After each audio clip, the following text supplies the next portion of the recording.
நம்முடைய கூட்டணி வேட்பாளரை காட்டிலும், நம்முடைய கட்சி வேட்பாளரை காட்டிலும் நம்ம கூட்டணி வேட்பாளருக்கு முன்னுரிமை கொடுக்கின்ற கட்சி அதிமுக கட்சி.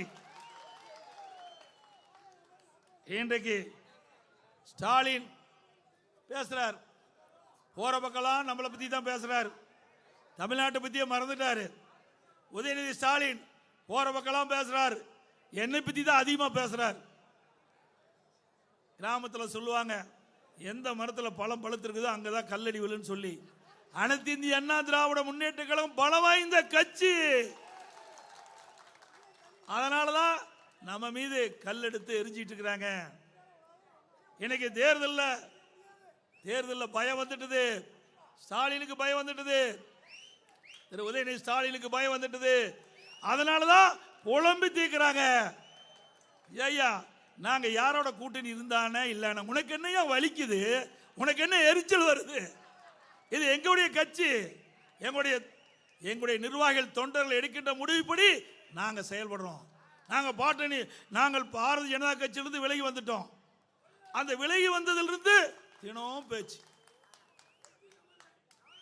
திரு ஸ்டாலின் பேசுறாரு, கள்ள கூட்டணி பேசுறாரு.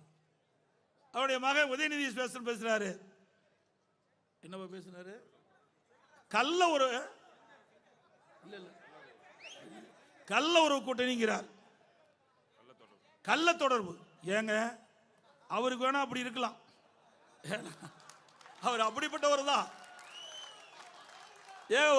ஒரு கட்சி, ஒரு மிகப்பெரிய கட்சி, 30 ஆண்டு காலம் ஆட்சி செய்த கட்சி, பொன்விழா கண்ட கட்சி, எங்க கட்சியை பத்தி திமுக தலைவர், இந்த நாட்டுடைய முதலமைச்சர் எப்படி பேசுறாரு?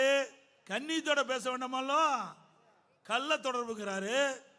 அவருடைய மகன் அவர் என்னங்கிறாரு, கள்ள தொடர்புள்ள கூட்டணி உதயநிதி சொல்றாரு. ஸ்டாலின் கள்ள கூட்டணி சொல்றாரு. நாங்க எந்த கூட்டணி வச்சா உனக்கு என்ன வலிக்குது, உனக்கு என்ன எரிச்சல் வருது? அதிமுக நாங்க எப்படி வேணாலும் இருப்போம், அதை நிர்ணயிக்கக்கூடிய நிலை நீ இல்ல.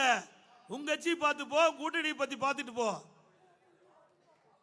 ஏன்னா ரொம்ப கற்பனையோடு இருந்தாங்க, அங்கோட கூட்டணி இருப்பாங்க, எப்படியாவது சிறுபான்மை மக்கள் மற்ற மக்கள்லாம் ஓட்டு வாங்கிடலாம், ஜெயிச்சிடலான்னு கற்பனையில் மேந்துக்கிட்டு இருந்தாங்க. நம்ம கூட்டணியிலிருந்து விலகிதான் அவருக்கு தேர்தல் ஜுரம் வந்துட்டுது. அதனாலதான் பிதற்றிட்டு இருக்காரு. என்ன பேசுவதுனே தெரியாத 2 பேரும் பேசிட்டு இருக்கிறாங்க. இதுதான் நாட்டுடைய நிலைமை.